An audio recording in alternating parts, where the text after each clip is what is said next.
Uzair Bloch की JIT असली है या नकली? वो पीपल्स पार्टी का हिस्सा था या अकेला ही काम करता था?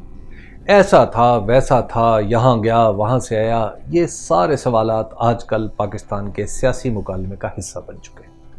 इन सारे सवालात पर बहस की इतनी धूल उड़ाई गई है कि असल हकाइक इस धूल में छुप गए। आइए जरा बहस की धूल साफ करके सिर्फ हकाइक तलाश करने की कोशिश करते हैं। सबसे पहले तो ये समझ लीजिए कि जेआईटी यानी ज्वाइंट इन्वेस्टिगेशन टीम क्या होती है। पुलिस और खुफिया इदारों के अहलकारों पर मुश्तमिल ये टीम कानूनी तौर पर उस वक्त बनाई जाती है जब दहशतगर्दी का कोई मामला हो। आम हालात में इस तरह की टीम की कानून की नज़र में कोई खास हैसियत नहीं होती। जेआईटी को आप कानूनी बिदअत भी कह सकते हैं, क्योंकि दहशतगर्दी के अलावा पाकिस्तान के राइज कवानीन में इसकी कोई गुंजाइश नहीं। अलबत्ता कुछ अदालती फैसलों की वजह से जेआईटी को थोड़ा बहुत कानूनी तहफ़्फ़ुज़ हासिल है, लेकिन अब तजुर्बे से भी ये बात सामने आ रही है कि इस तरह की कानूनी बिदअतें मसाइल तो पैदा करती हैं, जुर्म की तफ्तीश में कोई ख़ास मदद नहीं देती। यूं भी इन जेआईटी रिपोर्ट्स में हर तरह की कच्ची पक्की मालूमात शामिल कर दी जाती हैं जिन्हें अदालत में साबित नहीं किया जा सकता। यही वजह है कि अक्सर जेआईटी रिपोर्ट्स जो बड़े धूमधाम से आईं, लेकिन जब अदालत ने सबूत मांगे तो ये रिपोर्टें लिखने वाले आएं बाएं शाएं करने लगे और मुलजिम जमानत पर जेलों से बाहर आ गए। कराची में ज्वाइंट इन्वेस्टिगेशन टीम बनाने का रवाज इसलिए भी कुछ ज़्यादा रहा है कि वहाँ सूबाई हुकूमत, पुलिस, रेंजर्स, आईएसआई और दीगर खुफिया एजेंसियों के दरमियान एतमाद का फुकदान है।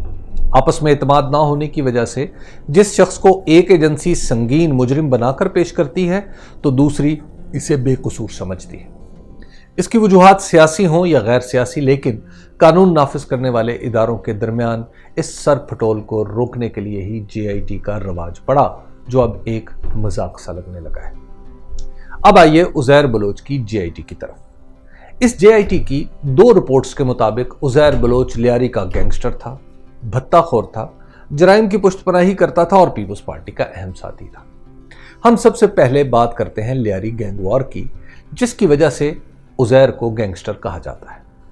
इस लड़ाई का पस मंजर यह था कि 2009 और 10 के दौरान मुत्तहिदा कौमी मूवमेंट यानी एमक्यूएम ने लियारी में अपना असर और रसूख बढ़ाने के लिए दफातर बनाने की कोशिश शुरू की। यह वो ज़माना था जब कराची में एमक्यूएम का तूती बोलता था, लेकिन लियारी इसके असर से बिल्कुल बाहर था। मेरी मालूमात के मुताबिक उस ज़माने में पाकिस्तान में यह तासुर पैदा हुआ कि अल्ताफ़ हुसैन समेत एमक्यूएम के बाज़ कायदीन कराची को आलमी सियासत में पाकिस्तान के खिलाफ इस्तेमाल करना चाहते हैं। इस सियासत में अहम तरीन चीज़ अल्ताफ़ हुसैन का ये दावा था कि वो कराची को बिला शिरकत गैर कंट्रोल करते हैं। जब कराची के बारे में साजिशों की बू आने लगी तो ये ज़रूरी महसूस हुआ कि कम अज़ कम लियारी को एमक्यूएम से महफूज रखा जाए, ताकि आलमी सतह पर कराची को तनहा कंट्रोल करने का दावा ख़त्म कर दिया जाए। बहुत ऊपर की सियासत में होने वाले ये फैसले लियारी में गैंग वार के आगाज़ का बाइस बन गए।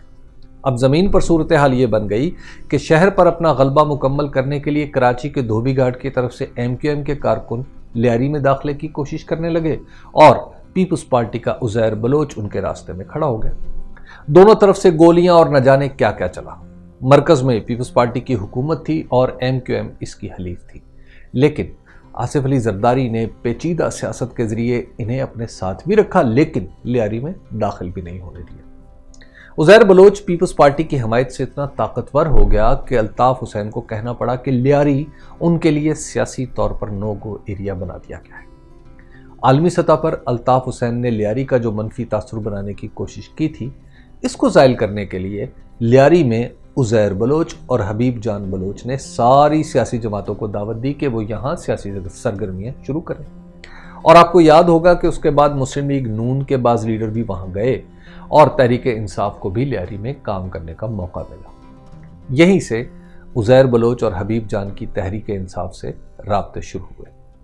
इन राब्तों की कहानी सुनाने से पहले मैं आपको ये भी बता दूं कि 2012 में एमक्यूएम और पीपल्स पार्टी के मरकज़ में हालात इतने ख़राब हो गए कि एमक्यूएम शायद अलग होकर मरकज़ में हुकूमत गिरा देती। MKM کو راضی رکھنے کے لیے لیاری میں عزیر بلوچ کے خلاف آپریشن شروع ہوا اور یوں دوست دشمن بن گئے۔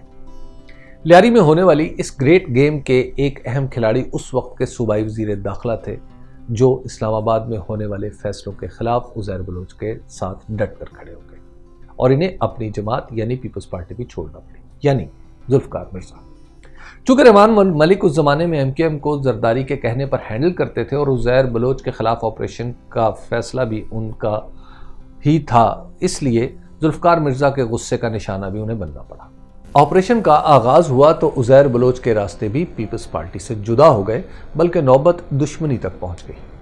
یہ تھی لیاری گینگ وار کہلانے والی اس لڑائی کا مختصر سا پس منظر جس نے ایک عام سے نوجوان کو عزیر بلوچ بنا دیا، جس کے کہنے پر پولیس افسر بھی تبدیل ہوتے، زمینوں کے معاملات بھی طے ہوتے اور الیکشن کے ٹکٹ بھی دیے جاتے۔ جب سب کچھ بدل گیا تو عزیر جان بلوچ کو بھی اپنی جان کی فکر لاحق ہوئی۔ جب وہ پکڑا گیا تو اس نے پولیس پر بھروسہ نہیں کیا بلکہ خود کو سندھ رینجرز کے حوالے کر دیا۔ عزیر جان بلوچ کا دوست حبیب جان تھا۔ اس کا نام دوست کے طور پر ایک JIT رپورٹ میں پہلے نمبر پر ہے اور دوسری میں 7ویں نمبر پر۔ حبیب جان دراصل پیپلز پارٹی کا کارکن تھا اور لیاری کے سیاسی معاملات میں وہ عزیر کا مشیر بھی تھا۔ جب معاملات ہاتھ سے نکلے تو وہ کراچی سے فرار ہو کر لندن چلا گیا۔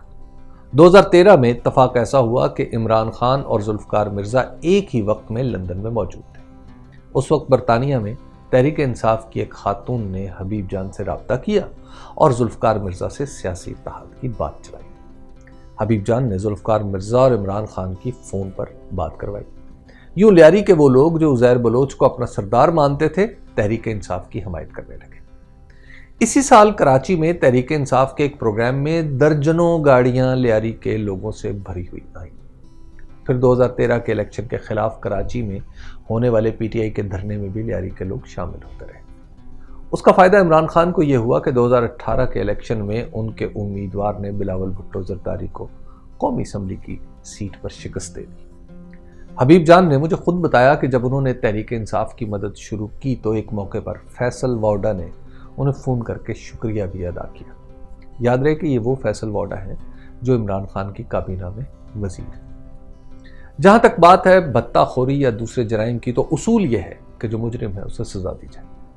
عزیر بلوچ اپنے کیے کی سزا ضرور پائے، یہ ہر پاکستانی کی خواہش ہے، لیکن پاکستان کے ایک عام سے نوجوان کو عزیر بلوچ بنانے والوں نے کوئی جرم کیا ہے یا نہیں، اس پر قانون کی کتابیں بھی خاموش ہیں اور کوئی JIT بنتی بھی نظر نہیں آتی۔